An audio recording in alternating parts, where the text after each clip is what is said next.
sala que adorava. O único. E por quê? Desde pequeno eu vi essa oportunidade. Linkar o imóvel rural, o agronegócio, com o direito ambiental. E uma das o que a legislação traz de exigência do imóvel rural é justamente a reserva legal. A reserva legal nada mais é do que um percentual de vegetação dentro desse imóvel. Obrigatório. A Lei 12.651/12, que é o novo Código Florestal, trouxe uma exigência que todo imóvel rural deve conter um percentual mínimo de reserva legal na sua propriedade. Então, lá no artigo 12 da Lei 12.651, ele vai trazer o quê? Primeiro, o imóvel está localizado na Amazônia Legal. O que é Amazônia Legal? São estados que compõem essa Amazônia Legal. Amazonas, Acre, um pedaço do Maranhão. Então, a gente tem 9 estados que compõem essa Amazônia Legal. Se o imóvel rural estiver localizado na Amazônia Legal, a gente tem um percentual de, primeiro, em áreas de floresta, 80% de reserva legal. Opa, agora sim. Vamos voltar aqui, então. 80% de reserva legal em áreas de florestas, em áreas do bioma amazônico. Ou seja, de um imóvel de 100 hectares, 80 hectares deve ser destinado à vegetação. Ou seja, você pode explorar somente 20. Explorar, criar uma sede, vai ser 20% somente explorável. Agora, se esse imóvel está localizado no Cerrado, dentro da Amazônia Legal ainda, aqui os estados que compõem a Amazônia Legal, a gente tem 35% de exigência de reserva. Agora, se não estiver nem na Amazônia Legal e nenhum desses 2 biomas dentro da Amazônia, 20% do imóvel rural. Vamos trazer um exemplo prático. Um imóvel de 300 hectares. Caso ele não esteja localizado na Amazônia Legal, no bioma Cerrado, qual que é o percentual? Vamos lá, está na Amazônia Legal? Não. Incide o inciso 2º, onde vai trazer 20% de reserva legal. Eu estou trazendo isso para vocês porque é muito importante, tem muita gente que confunde esse artigo e pensa que se está localizado no bioma Cerrado é 35. Por exemplo, no estado de São Paulo a gente tem bioma Cerrado também. Então muita gente confunde isso. E até para trazer um pouco para vocês da regularidade ambiental, por que é tão importante a gente entender ambiental quando a gente fala de imóvel rural? Já que eu odiava essa matéria na faculdade. Porque direito ambiental ele vai ligar inteiramente com o imóvel rural. Vamos dar um exemplo de um dano ambiental, uma supressão de vegetação, um corte de mato. Esse corte de mato, esse dano ambiental, ele pode ocasionar 3 problemas diferentes. Na esfera civil, na esfera administrativa e na esfera penal. Esfera penal, crime ambiental. Isso concomitantemente, os 3 de uma vez pode acontecer. Então, no mesmo dano, pode vir um crime ambiental. E também uma multa ambiental, que são milionárias, dependendo do caso. E a outra que eu quero atentar para vocês, principalmente na questão imobiliária, a gente tem uma sucessão dentro do imóvel rural, é a própria responsabilidade civil, que ela tem natureza propter rem. O que significa isso, Arthur? O dano ambiental ocasionado pelo antigo proprietário vai passar para o próximo. Vamos imaginar que o antigo proprietário desmatou 100 hectares de reserva. O que o próximo proprietário pode fazer? Ele pode sentir uma obrigação, ele pode ter uma obrigação de reparação desse dano. E é caríssima uma reparação de dano. Por que eu estou falando isso para vocês? A partir do momento que eu compro um imóvel, eu adquiro todos os passivos ambientais com ele. Então, tenham muita ciência dessa questão. O CAR, vou só dar uma pincelada, como a própria Priscila já comentou, é o Cadastro Ambiental Rural. Ele é obrigatório a todas as propriedades e posse de imóvel rural. Então, se você é posseiro de imóvel rural, você conhece o posseiro, ele precisa conter o CAR, o Cadastro Ambiental Rural, que ele vai mostrar ali, dentro desse sistema, tudo que tem naquela propriedade. Então, tem mato, quanto de área de preservação permanente, quanto de servidão, as servidões irão descontar ali o percentual dessa área. Então, o CAR ele vai trazer todo o panorama interno ambiental desse imóvel. E vai ser por ele a regularização ambiental. Toda a regularização ambiental de passivos ambientais vai surgir no CAR. E um detalhe extremamente importante quanto ao CAR. Quem trabalha com imóvel rural vai averbar um georreferenciamento, vai averbar uma compra e venda em alguns casos. Os cartórios eles têm exigido o cadastro ambiental rural. Até mesmo para a sua operação. Se eu vou adquirir um crédito agrícola para plantio, tem se pedido o CAR, o Cadastro Ambiental Rural. Então, só para mostrar o que vai estar ali dentro do imóvel rural. Esse é um imóvel rural visto de cima. Então, quem veio de avião, eu sempre falo, olha para baixo e dá uma olhada na propriedade rural que vocês vão situar uma propriedade rural. É composta ali por uma pastagem, é composto por uma sede, uma casa, e também as suas áreas ambientalmente protegidas. Uma APP em torno da nascente. A nascente ela deve ser protegida. E também a área de reserva legal. Então, o CAR ele vai constar basicamente essas áreas. É disso que é composto o imóvel rural. E quando a gente tem essa composição de imóvel rural, a gente tem obrigações ambientais dentro dele. Sempre verifiquem dentro do CAR, cartorários, quem trabalha com imóvel rural, o status do CAR. Porque o CAR ele é volátil, ele vai mudando. Se eu vejo hoje, amanhã pode mudar. Então, esse status, ele traz a situação justamente mostrando a situação que está aquele cadastro. Vamos imaginar que esse cadastro ele foi analisado e tem uma pendência. Esse status vai estar assim, aguardando resposta à notificação. O proprietário vai ser notificado através do sistema do CAR para atualizar esse sistema. Ah, mas ele não atualizou. O que pode acontecer? Cancelamento do CAR. E aí você tem um documento que não é válido. Então, por mais que você peça para o produtor rural, me manda o CAR do seu imóvel, é sempre possível consultar ali no site do próprio CAR, na consulta pública, o status desse CAR. E aí, vamos entrar na parte registral, que é o que todo mundo gosta. Essa é uma matrícula, gente. Não é uma transcrição. E a gente pediu, né, Juliana? Pediu, foi segunda-feira, né? Eu acho, foi na segunda-feira. Essa é uma matrícula de Minas Gerais. Olha a situação que está esse imóvel. O registro dele. Qual que é a precisão que você tem em qualquer uma dessas informações? Agora vamos pegar uma matrícula mais atual, da terra do meu amigo Cassiano, lá de Cândido Mota. Vamos ler essa matrícula e ver se a gente tem uma certa precisão nela. É uma área de 16,94 hectares, igual a 7 alqueires de terra, denominado Sítio Feliz, contendo terra, uma casa de tábuas, coberta de telhas francesas, cerca de arame farpado e demais benfeitorias e melhoramentos. Vamos para a parte da descrição desse imóvel. Situado na Fazenda Macuco, ou Jacutinga, na água do Macuco. Vocês sabem onde é isso? Todo mundo já está situado aqui onde é esse imóvel, né? Cujo os 16,94 hectares confronta, de um lado, com o Giacomo Franciscano, de outro lado, com o Neo Francisco, e nas cabeceiras, Lago Silvestre, e pelos fundos, a água do Macuco. Tá, onde é esse imóvel? Qual que é a medida? Qual que é... Confronto com o Giacomo, mas qual que é a distância? Eu não sei de nada. E pensando nessas questões, a gente tem uma precisão exata desse imóvel? Não tem uma precisão, a gente não sabe a situação que está. Para vocês terem uma noção, era assim que era medido terra antigamente. Através de um teodolito, que é aquele equipamento, está aqui, e puxado corda, puxado corrente. Olha a precisão que a gente tinha dos mapeamentos antigamente. Agora, como você... Vamos imaginar que você está comprando um imóvel rural hoje. Você confia numa matrícula daquela? Eu não confio. Então, pensando nessas necessidades e havendo essas necessidades, que é latente, gente. Eu mostrei matrículas que estão ativas de imóvel rural. Elas não foram canceladas ainda. A lei trouxe, através da Lei 10.267/01, o georreferenciamento dos imóveis rurais, que ele traz justamente para eliminar possíveis falhas de levantamentos topográficos antigos. Então, vocês viram aqui no stand, tem um aparelho aqui, que está em cima de um tripé. Aquele lá é um GPS de imóvel, para mapeamento de imóvel rural. Ah, mas meu celular tem GPS, não consigo mapear por ele?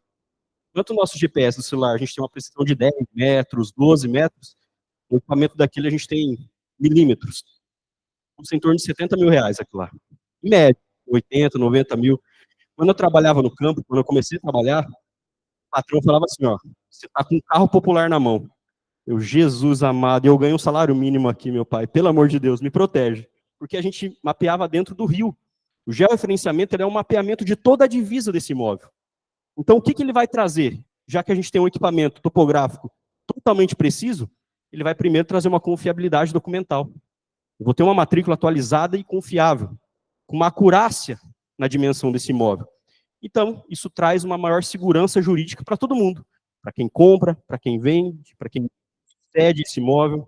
Tem também uma padronização. das medidas.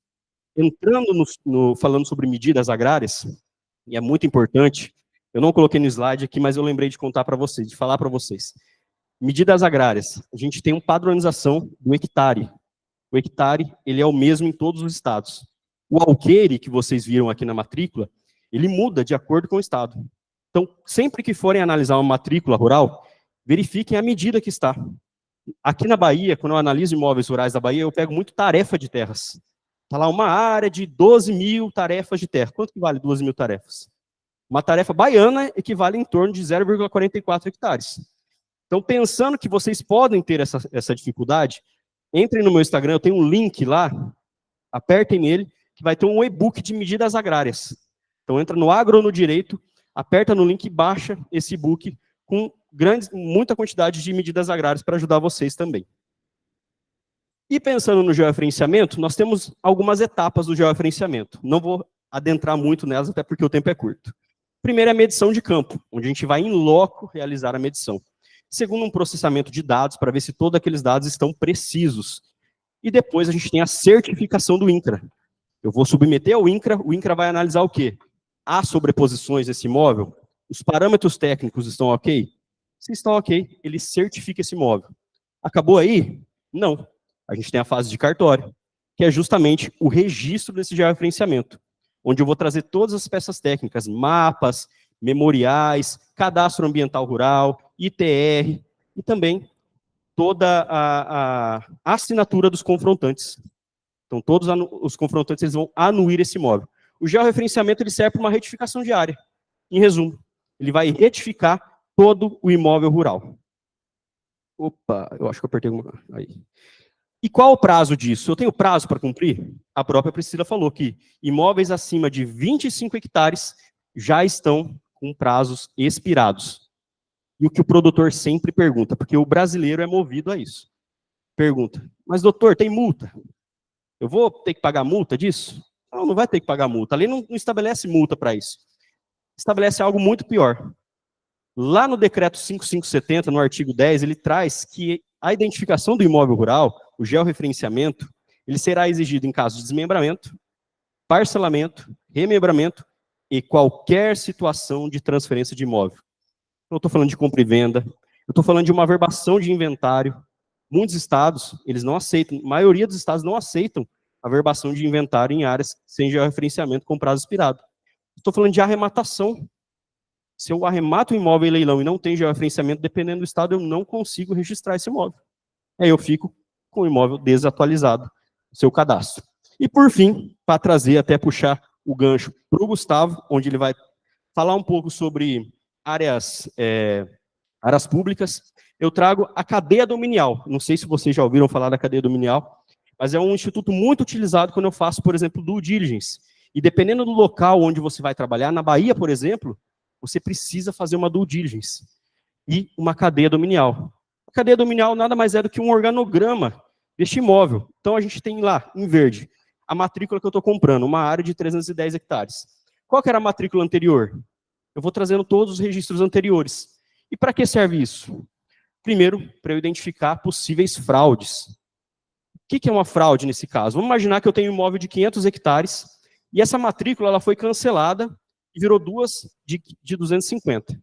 Uma dessas virou 3 propriedades. Uma de 80, uma de 70 e uma de 110. Opa! A gente tem uma sobra de área aqui. Na soma já deu 260. Então, essas são as pequenas fraudes que a gente vai verificando, ou até mesmo duplicidade de matrícula.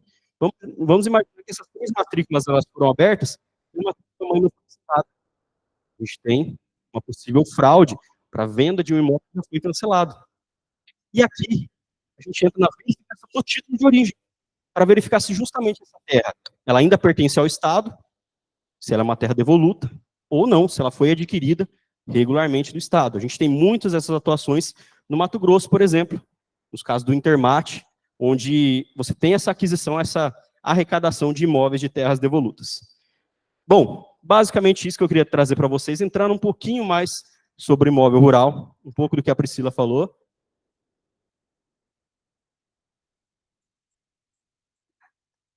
também. Você vai puxando todos os registros anteriores desse imóvel. Então, a matrícula 1, qual que era a anterior? Matrícula X. Qual que era a anterior da matrícula X? Matrícula Y. Eu vou trazer toda a sucessão desse imóvel para verificar toda a cadeia desse imóvel. Acho que vai ter uma pergunta depois, né, Elaine? Vai ter umas questões de perguntas ali. Mas, gente, basicamente isso que eu queria trazer para vocês. Espero ter contribuído com o conhecimento de todos. Fico totalmente à disposição para ajudar, a fechar parcerias, consultorias, enfim. Estamos aqui para isso. Obrigado, gente.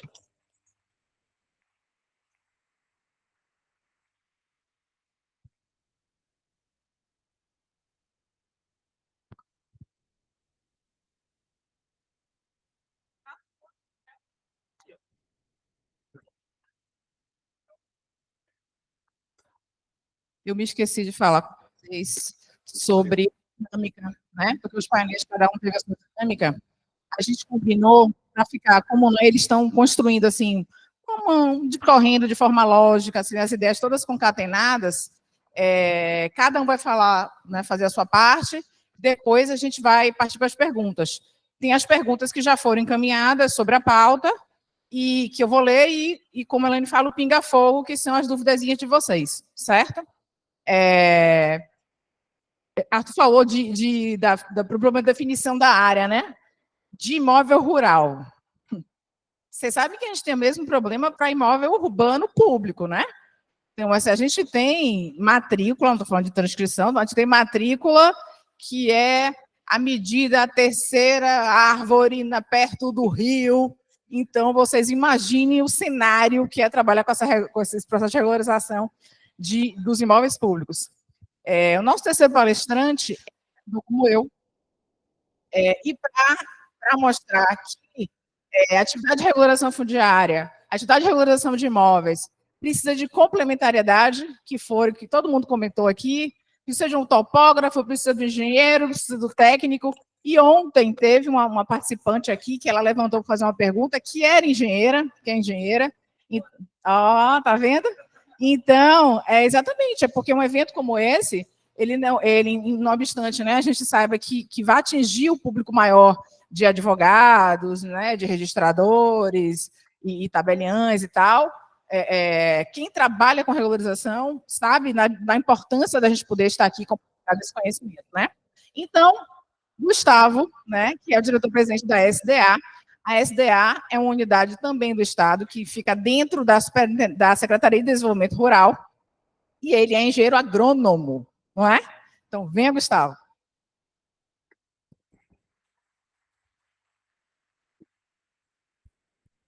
Boa tarde.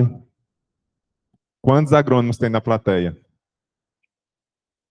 Quantos profissionais do direito? Parece que na mesa também, né?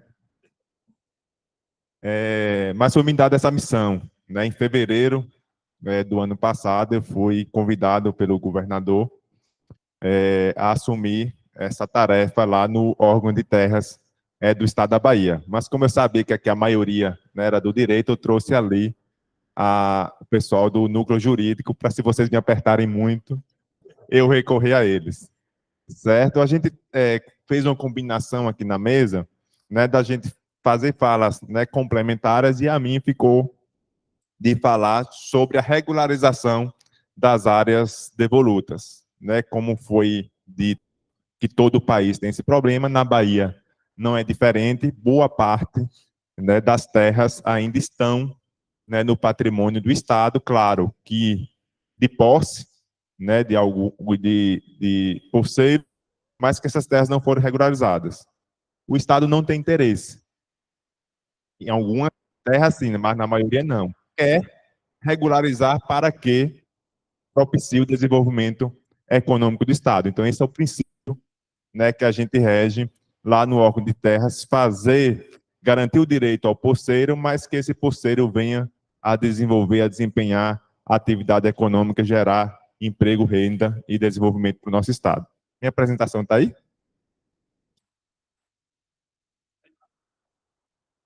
Eu enviei no grupo, mas eu trouxe uma pesquinha ali para qualquer coisa.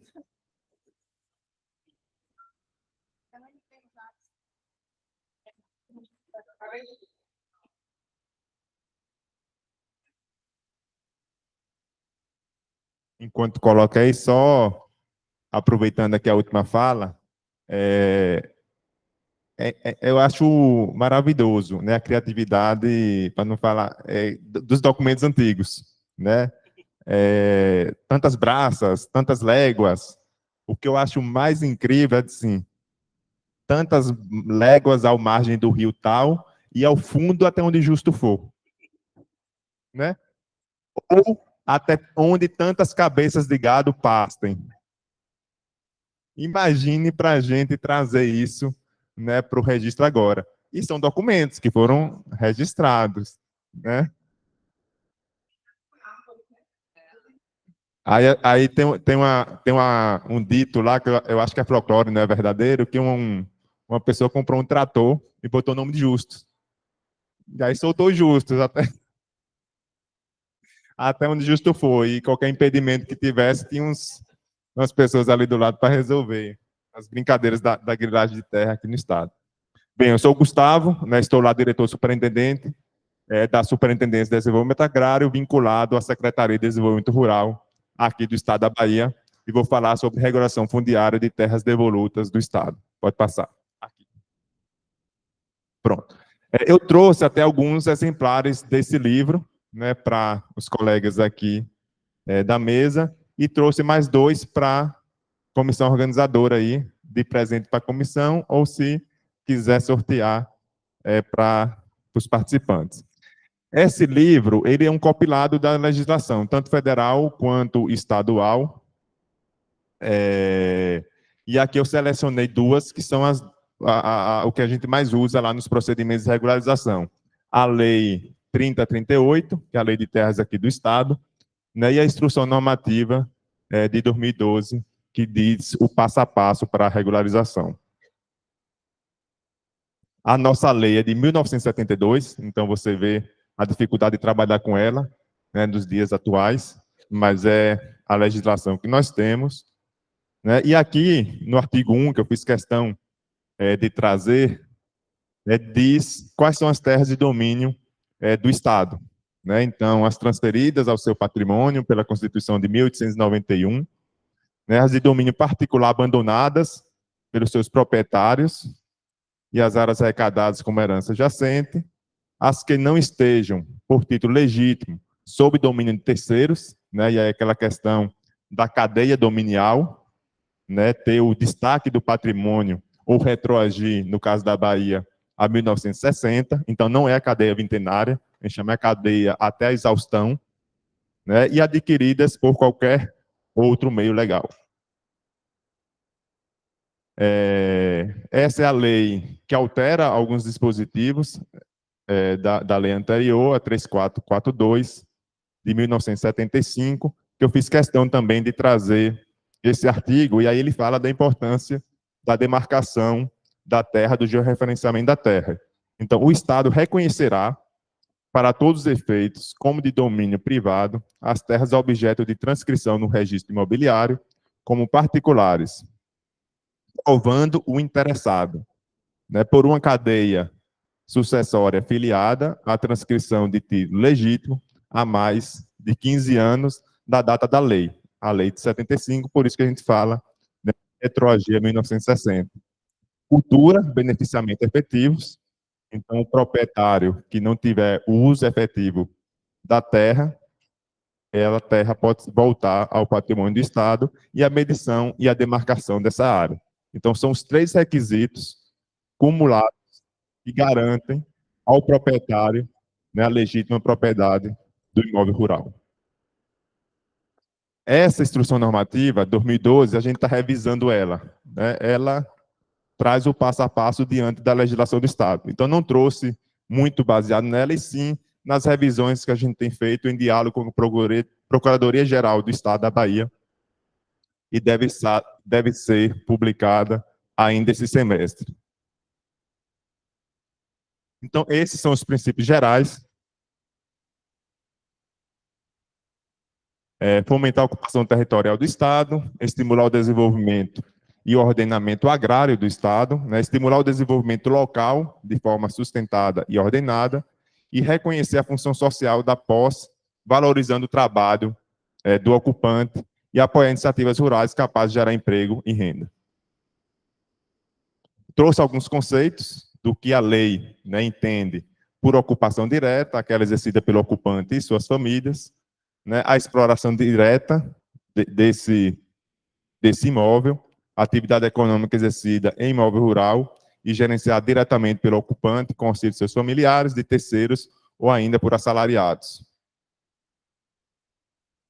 Cultura efetiva é o conceito mais difícil de definir, ainda mais porque as atividades econômicas, né, elas vão evoluindo, né? Hoje, o estado da Bahia, o Nordeste como um todo, mas o estado da Bahia, pelo seu tamanho, né, tem um potencial enorme de geração de energia, né, eólica e solar, e isso tem trazido um desafio muito grande para o Estado e para os investidores, né, e para as pessoas que trabalham na regulação de imóveis, como a gente se ajustar, né, uma vez que sempre foi pensado o rural, o desenvolvimento da agropecuária, né, e agora o rural tem outros vetores, né, de desenvolvimento e a gente tem que ajustar a legislação ou ajustar os entendimentos, né, da legislação. Então, deixei aí de vermelho, né, você tem agropecuária, extrativismo, florestal, pesqueira.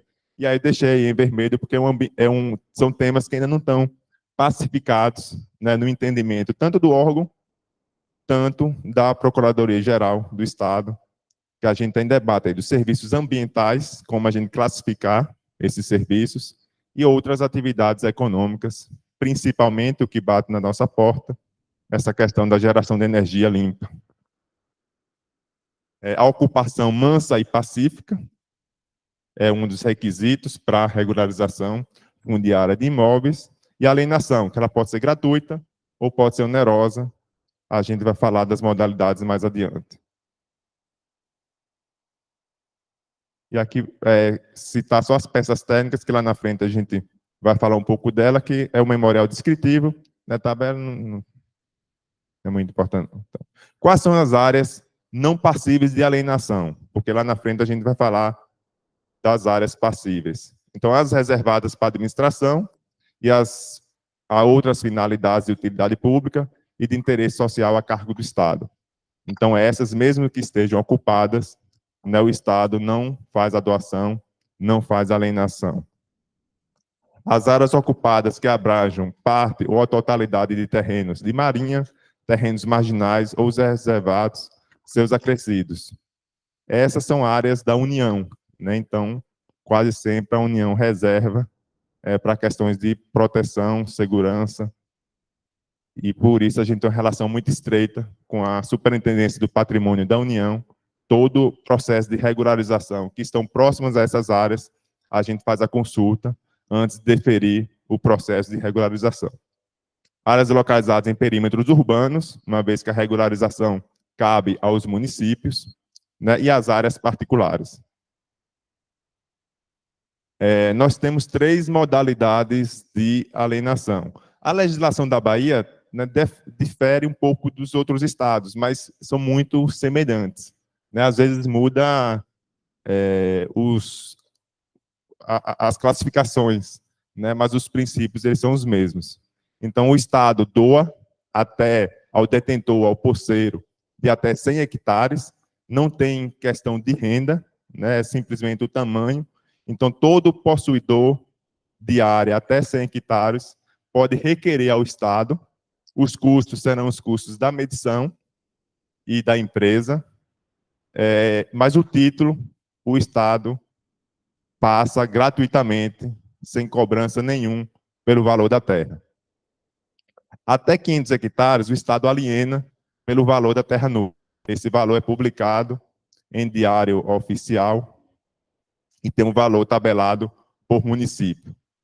E é excepcional de 500 até 2.500, onde tem que haver a apresentação de um projeto, de uma proposta, do que será feito naquele imóvel para demonstrar a capacidade econômica e o Estado fazer a alienação.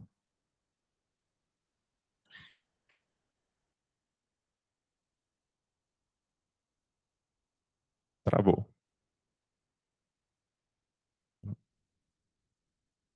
Para fazer a alienação, precisa ter esses requisitos. Então, ser brasileiro inato ou naturalizado, e se estrangeiro, tem que ter a manifestação do INCRA. Né? Não ser absolutamente incapaz, praticar a cultura efetiva e, no caso de doação, ter a posse mansa pacífica por 5 anos. No caso de alienação, simplesmente ter a posse mansa e pacífica. Então, você vê que não são requisitos muito rígidos, né? É simplesmente você comprovar que você tem aquela posse sem disputa nenhuma e que você faz o uso daquela propriedade. Então, a princípio, todo e qualquer possuidor, ele pode requerer a regularização. Então, por que que, apesar disso, tantos imóveis ainda não foram regularizados?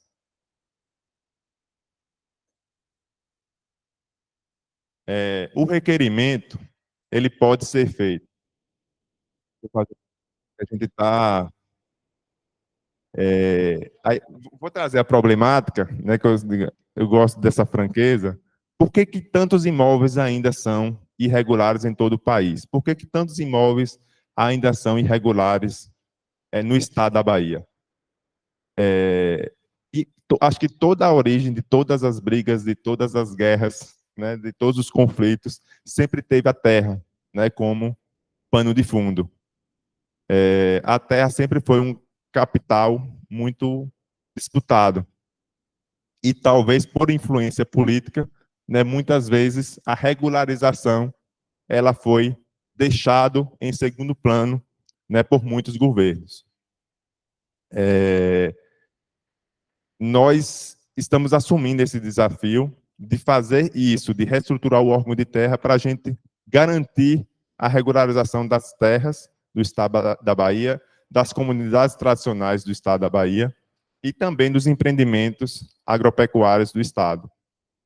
Para isso, a gente está implantando, ainda esse ano, um sistema eletrônico que a gente está trazendo lá do estado do Pará, não sei se vocês têm trabalho lá, o SICARF, né, que é um sistema que garante rapidez, celeridade, inteligência, transparência, que eu acho que são pilares da regularização fundiária. E tentando repovoar gente, equipamentos, o órgão de terras para a gente ter mais celeridade. Então, a partir daqui a 3 meses, todo o sistema de regulação fundiária na Bahia será totalmente eletrônico, do nascedouro, a emissão do título, todo digital, zero papel. Então, um meio de dar entrada na regulação será através desse sistema. Outro, que já está disponível, é através das empresas cadastradas no órgão. E aí, se entrar no site, vai ter a lista da empresa.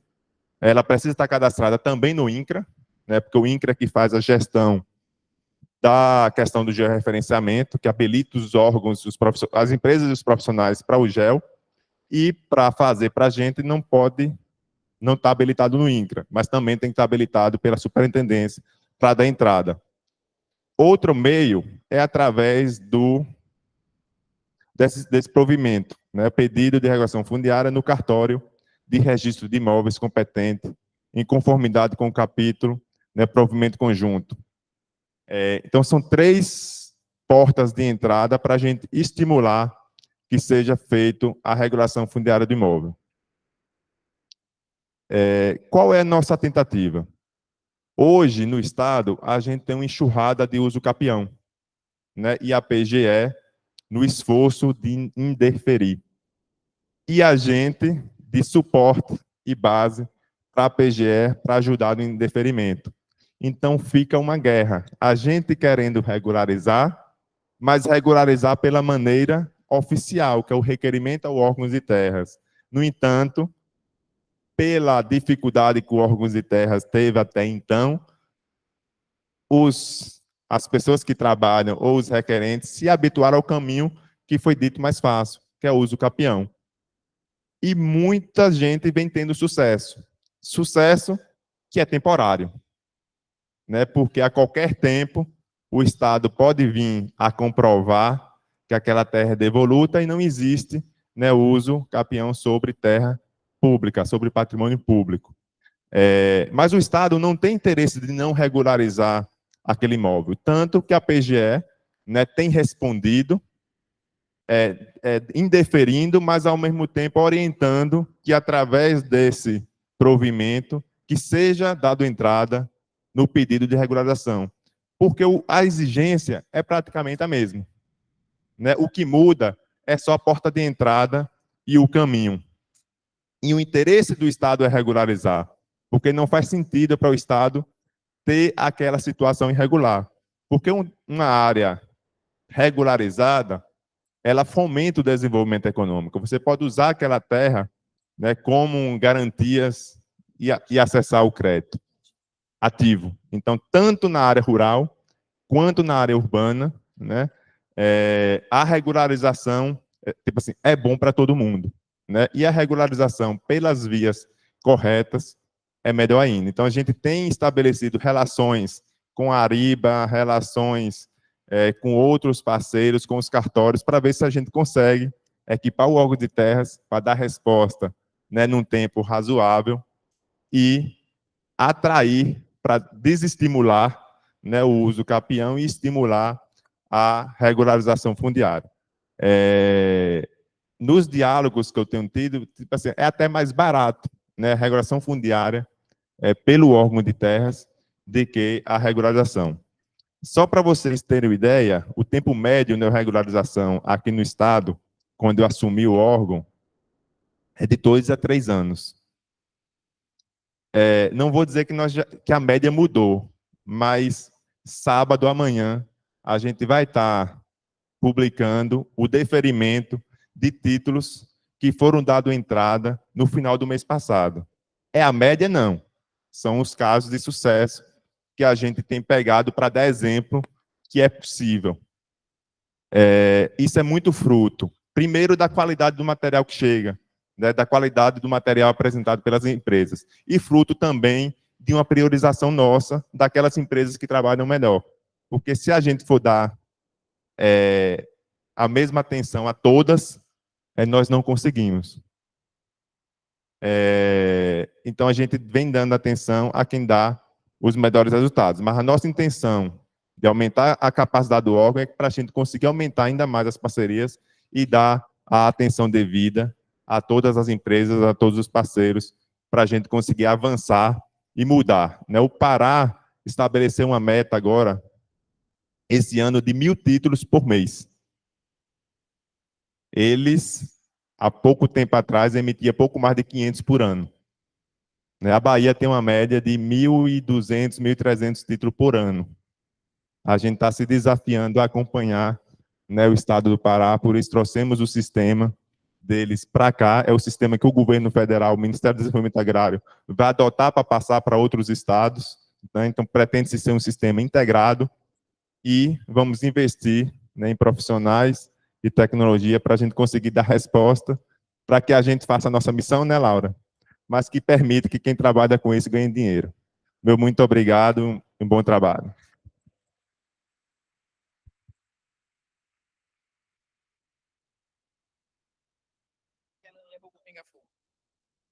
Gente, já nos encaminhamos aqui, né, para o final das apresentações e temos aqui 2 perguntas para a doutora Priscila, 2 perguntas para o doutor Arthur, e essas perguntas, essa aqui é de dica de bolso, né, assim, que provavelmente é dica de dúvida de muita gente, então eu vou fazer aqui para a doutora Priscila, que é...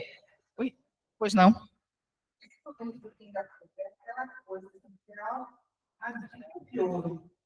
Então, você que está chegando um pouco fora, dá uma segurada, porque às vezes dessas técnicas aqui é aquela loucura que está faltando para você ganhar seu dinheiro. Então, vamos só segurar e outra, só aproveitando que as pessoas certas, a coisa, né? Também foi videomaker, eu também espécie de você. Eu quero fazer de ontem, até o final, formação digital. E eu vou contar para vocês que o trânsito de Salvador está treva máxima. Então, esses Minotex aqui que vocês estão com a gente, vocês estão ganhando tempo. Acreditem em mim, acreditem. Abrir esse Waze aí vai ser um desespero. Vamos embora. Não é? Então, para a doutora Priscila, vamos começar. O que o possuidor de uma área rural deve fazer quando é negado o pedido de cadastro na área rural junto ao INCRA? Esse está ruim, não? Esse é um caso bastante comum. Não só o proprietário, como também o possuidor, ambos têm a obrigação de fazer o certificado do cadastro do imóvel rural. E o caminho é solicitar o cadastro junto ao INCRA. Mas muitas vezes o INCRA indefere, nega o pedido quando é possuidor, porque ele não consegue comprovar a posse. Então, quando acontece isso, qual é o caminho a ser seguido? Fazer um recurso administrativo junto ao INCRA, anexando ali nesse recurso administrativo todos os documentos comprobatórios daquela posse. Vale até mesmo a ata notarial. Você vai no cartório de notas, conversa com o tabelião para que ele possa ir até o local, atestar aquela posse, conversar com os vizinhos, com os confrontantes. Então, todo o elemento probatório que embasa aquela posse deve ser utilizado nesse recurso administrativo. Muitas vezes declaração do município, declaração do sindicato rural, tudo que ateste a posse. E aí como é que você responde? Recurso administrativo embasando aquela posse por meio de ata notarial, declarações e demais documentos. E aí, provavelmente, se estiver bem embasado, o INCRA, você consegue reverter esse indeferimento. E é muito importante para o possuidor que ele tenha o certificado, o CCIR, porque a partir daí é que ele vai dar início ao processo de regularização.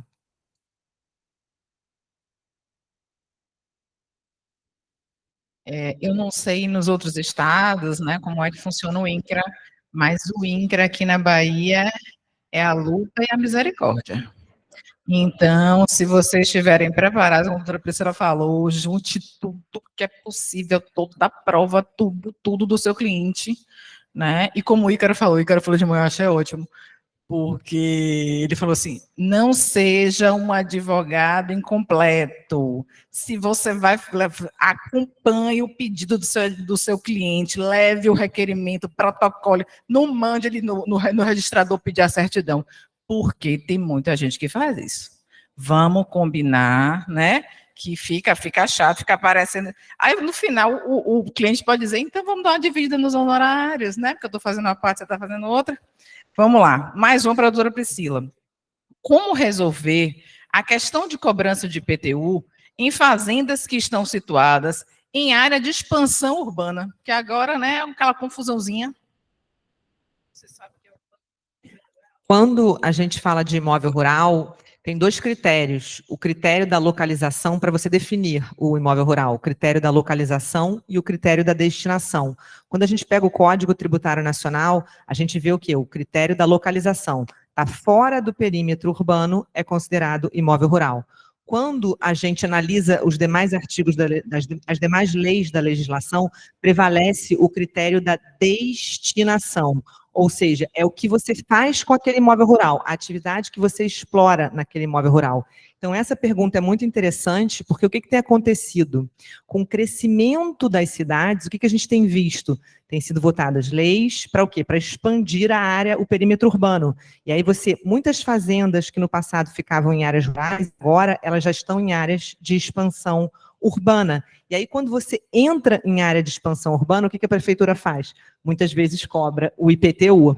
E aí, o proprietário rural se depara com um susto, porque ele paga ali. Eu peguei um caso recentemente, agora, assim, ele pagava R$800 de ITR ano, o Imposto sobre a Propriedade Territorial Rural, e aí ficou aquela área, parte da fazenda dele, em razão de uma votação no município, passaram a lei, mudaram ali o solo, exatamente, o parcelamento do solo.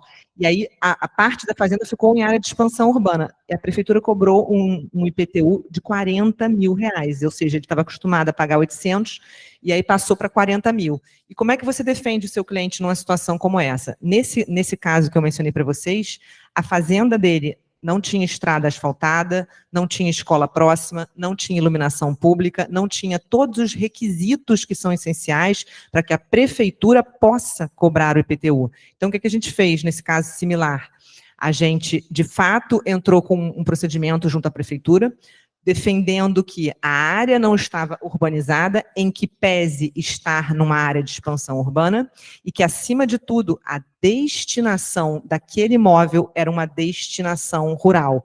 Ali eram desempenhadas atividades agrícolas, pecuária, extrativista, enfim.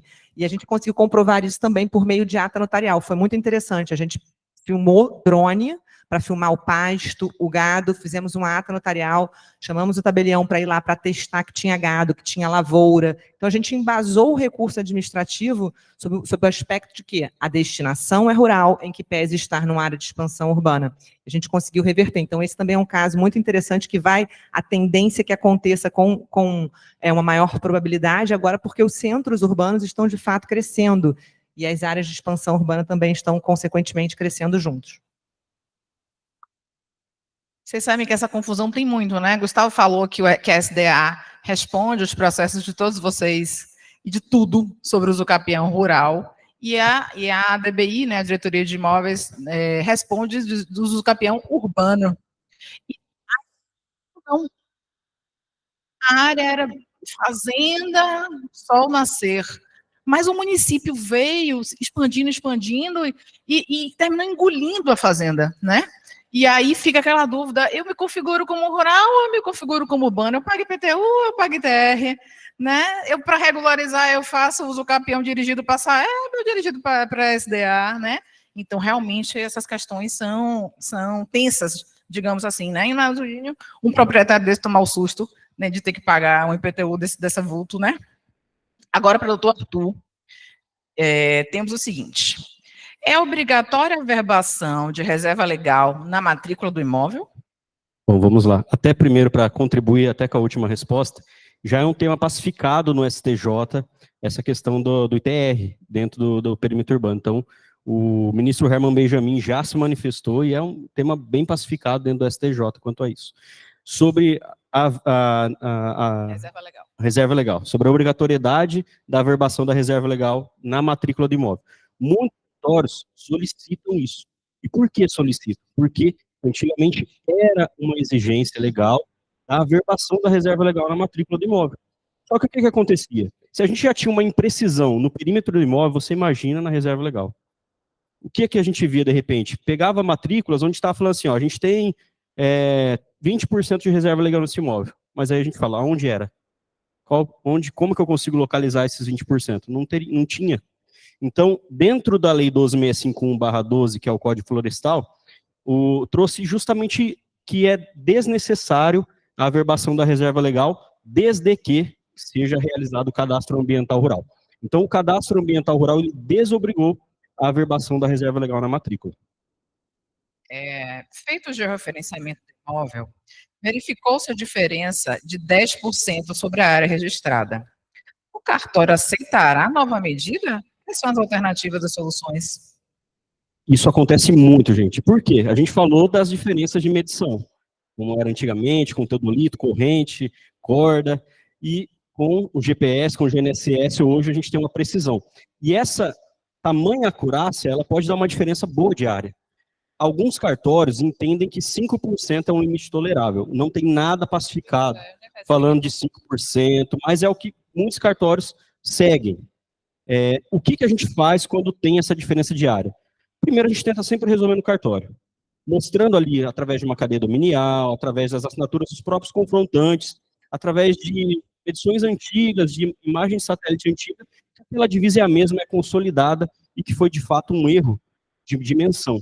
Agora, caso isso não ocorra, não aconteça, muitos desses problemas nós temos resolvido por uso capião. Então, se vai fazer uso capião do imóvel todo? Não, somente do que não tem registro, somente dessa diferença de área. Então, uma das possibilidades tem sido a uso capião para isso. Para Gustavo, é uma pergunta seguinte: nesse espectro dos pilares da regularização de imóvel rural, tem alguma certidão, alguma coisa que seja fornecida exclusivamente pela SDA, porque a gente vê, ó, um pede no INCRA, o outro pede na União, o outro pede, tem algum documento que é fornecido exclusivamente pela SDA, ou se precisa submeter alguma análise no processo de regulação que seja exclusivamente responsabilidade da SDA? A SDA, a princípio, é a regularização fundiária e emissão do título. Só. O título, ele precisa ser registrado em 6 meses. A maioria pega aquele documento e guarda embaixo, ou emoldura e bota na parede, ou guarda embaixo do colchão. E quase sempre no registro. Quando ele vai fazer a venda ou a sucessão, é que ele vai lembrar. E aí o cartório não registra mais porque decorreu o prazo e aí ele tem que pedir uma certidão para registro fora do prazo. Acho que talvez seja esse a única certidão. O nosso gargalo. Agora, quem mais pede, né, confirmações a gente é a PGE para as defesas, nessa aquela área devoluta, aquela área privada, para fins de defesa do patrimônio do Estado. Nessa linha, não sei se vocês se lembram, professor Bernardo Kesi, quando ele fez a apresentação dele, ele falou assim, porque já tem uma decisão do Tribunal de Justiça da Bahia dizendo que essa defesa simples da PGE, apenas informando que é possível terra devoluta, isso é uma defesa fraca e não pode ser aceita e tudo mais, assim, que vocês não imaginam, é como o Gustavo falou, né? A dificuldade que a gente tem de falar de forma assertiva é terra devoluta. Não pode usucapi, não pode construir, não pode cercar, porque são informações que não existem, né? Que é como o Gustavo falou, a gente está trabalhando na catalogação, no levantamento dessas informações, né? O Estado da Bahia tem 417 municípios. A doutora Priscila mostrou o mapinha, depois de Minas Gerais, qual é o estado que tem maior território rural? O Estado da Bahia. Então, assim, é realmente uma etapa que a gente vai precisar vencer, né? E como o Gustavo falou, ao longo dos anos, a regularização de imóveis públicos tem ficado negligenciada, né? Então, assim, realmente precisa ver esse enfrentamento. Há uma vontade, a vontade de novo, que foi mencionada nas palestras anteriores, desde a primeira, é preciso que haja vontade, sim, para que as coisas aconteçam. A SDA é uma unidade muito pequenininha, então se a DBI, que é a minha diretoria, tem hoje 36 pessoas, quantas pessoas tem na sua superintendência toda? Um pouco mais que isso, mas a terra é maior. Entendeu? Então, assim, pense, eu trabalho com móvel urbano, ele trabalha com móvel rural. Obviamente, a dificuldade dele é muito maior, né? Então, quando a Elaine fica dizendo que o mantra dela é obstáculo é o caminho, obstáculo é o caminho, a gente tem que acreditar, porque senão a gente não sai de casa, né? A gente não sai, não larga a nossa família e tudo, para juntar uma equipe de 30 pessoas, de 50 pessoas, para poder enfrentar esse processo de regularização fundiária no Estado. A última pergunta que eu queria fazer para o Gustavo é que ele abordasse rapidamente como é que está esse procedimento de implantação dos corredores de vento, né, no Estado da Bahia. Como ele falou, de energia limpa, né? Então, muitos poceiros estão regularizando suas áreas para a implantação, né, dos corredores de vento, daquelas torres eólicas enormes, e isso é com a SDA e com a PGE. Eu queria que você abordasse rapidamente para a gente passar a palavra para os colegas. Só antes de abordar esse tema, mas nessa questão do mapeamento das áreas devolutas do Estado, a gente pretende, em breve, fazer a discriminatória por município. Você abrir uma discriminatória sobre todo o município, e aí a gente vai priorizar aqueles que tenham mais agricultores familiares ou aqueles que tenham mais processos de uso capião, para a gente conseguir dando respostas. Você faz a discriminatória do município inteiro, reconhece ali, diante da legislação, o que é privado, reconhece a área do município, o perímetro urbano, e o restante arrecada para o Estado, não no intuito do Estado tomar conta, mas no intuito de regularizar e aí abrir para todos os poceiros ali, da entrada no requerimento e a gente regularizando, para município por município, a gente cobrindo a malha fundiária do Estado. O processo de eólicas, e está vindo o de solar, que não vai ser diferente, a gente pretende adotar algo semelhante, é através dos processos discriminatórios. Como a maioria dos parques estão em topos de serra, em topos de morro, né, e áreas que quase nunca, né, nem por ser a maioria nem pulseiro tinha, mas com o advento do vento, né, há uma corrida de surge documentos de todo que é natureza, né, e documentos que ora estão aqui, ora estão acolá, né, por conta desses limites muito elásticos, né, ou a falta de limites, né, então a pessoa fica ali tentando adivinhar onde é que cai a torre para ele localizar, né, o imóvel dele. Mas nós conseguimos não só a PGE, a SDA, mas também a SDE, né, Secretaria de Desenvolvimento Econômico, é onde recepciona esses projetos, esses empreendimentos. A gente abre discriminatórias, onde a gente vai investigar cada pulseiro, o documento deles, em sendo particular, o Estado reconhece aqueles documentos e atesta a propriedade particular, e ele vai fazer os contratos dele com as empresas. Porque as empresas eólicas, eles não têm muito interesse na propriedade do imóvel, eles querem arrendar, né, e investir o capital deles no empreendimento. Então, eles querem ter certeza da propriedade para fazer o contrato com o proprietário, para lá na frente não ter disputas pela propriedade e impedir ou inviabilizar os investimentos, os créditos que ele precisa pegar no mercado para aqueles investimentos. Uma vez feito isso, o restante das áreas são arrecadadas para o Estado, mas no intuito de regularizar aqueles pulseiros que têm os requisitos que foram apresentados aqui. Apenas aquelas áreas onde os pulseiros não possuem os requisitos é que realmente ficam de propriedade do Estado, e o Estado também celebra, né, um contrato com essas empresas de energia eólica. A grande vantagem dos corredores de vento é que a gente consegue regularizar a gleba como um todo, seja pelo reconhecimento da propriedade privada, seja pela regularização dos pulseiros que tenham requisitos, seja pela abertura de matrícula em nome do Estado para posterior contrato com essas empresas. Essa mesma metodologia a gente pretende também adotar para a questão do avanço da energia solar aqui no nosso Estado.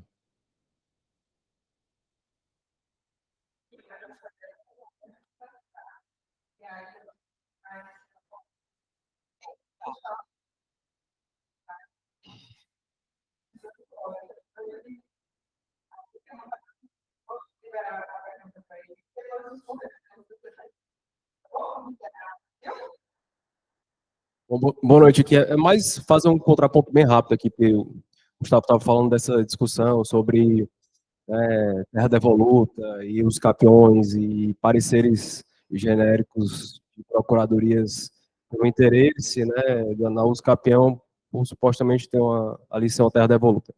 Esse é um problema que acontece no Brasil inteiro, e o Supremo Tribunal Federal já entendeu que não existe presunção de terra devoluta, né?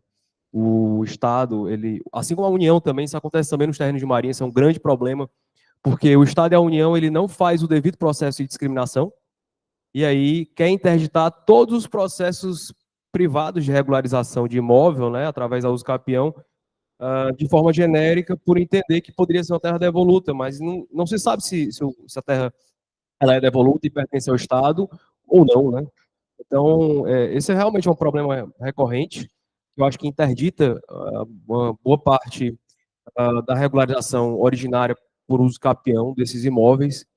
E acontece também em terreno de marinha que a União também não demarca sua linha de pré médio, e aí, por anos, fica o particular sem poder regularizar, porque ele não vai poder titular uma área que não é discriminada. Ele não tem como titular. Então, aí o Gustavo falou que seria o correto a regularização pela titulação do Estado. Ora, mas se o Estado não discriminou, como é que ele vai titular?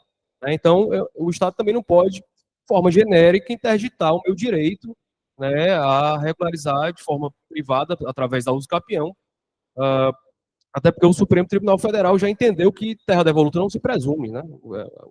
Então, acho que é um contraponto interessante aí para a discussão.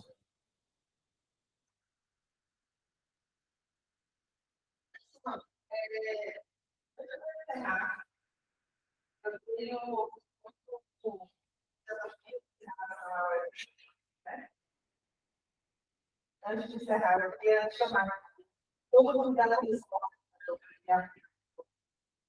queria chamar os palestrantes também, estão no auditório.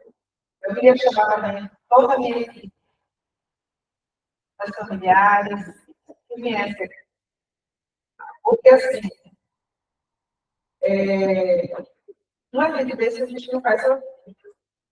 Eu não posso receber elogio, porque esse evento, talvez esse sucesso, ele cada um que está aqui, patrocinado também de criança aqui. Todos os contatos, o colega Xavier, o Caolhas, ele fica me falando e todos os processos são pessoas também que estavam envolvidas em dar o nosso melhor. Então, eu quero que o agradecimento, os elogios também estejam para todas as pessoas que estão aqui. O pessoal também é muito mais. Eu vou aqui botar da vida em recordar.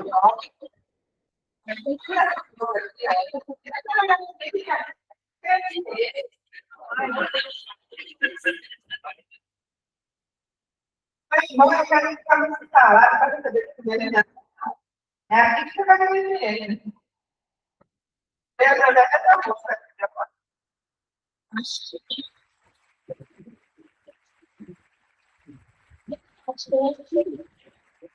Quantos que moram, né? Tem amor, vai fazer.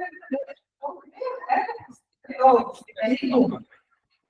pessoal, todas essas pessoas aqui, que ainda estão nesses casos presentes, também você se impresso pelo apoio. E eu gostaria de ser assim, advogada, empreendedora, organizadora, dirigente e também editora de vídeo. Eu fiz um vídeo especial para passar aqui para vocês. Baixa a luz, se puderem.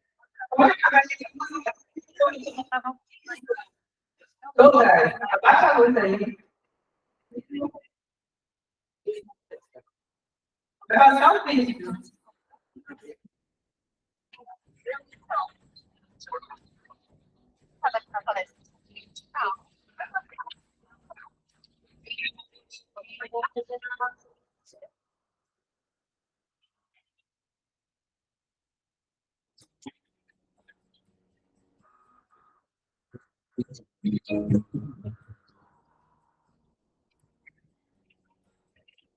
Know you struggle when you don't know how.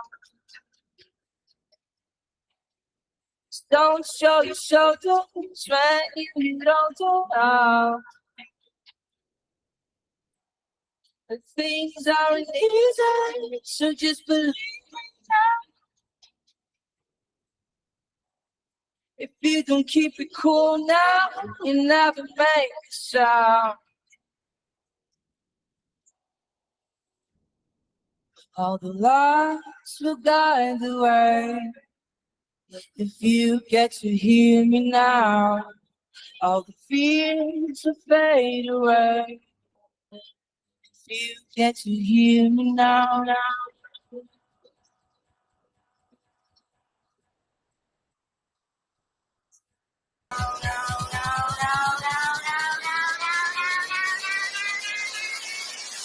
If you get to hear me now.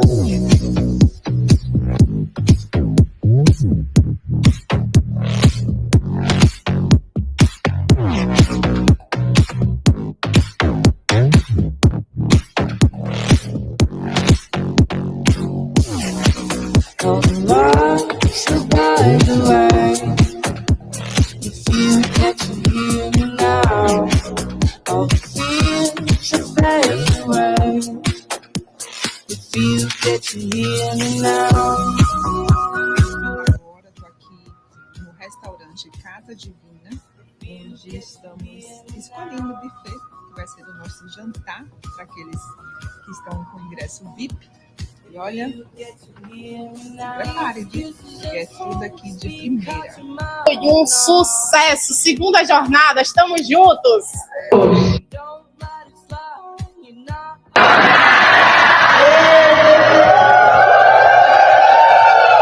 Things aren't easy, so just believe me now. Don't learn the hard way, just let me show you how. All the lights will guide the way.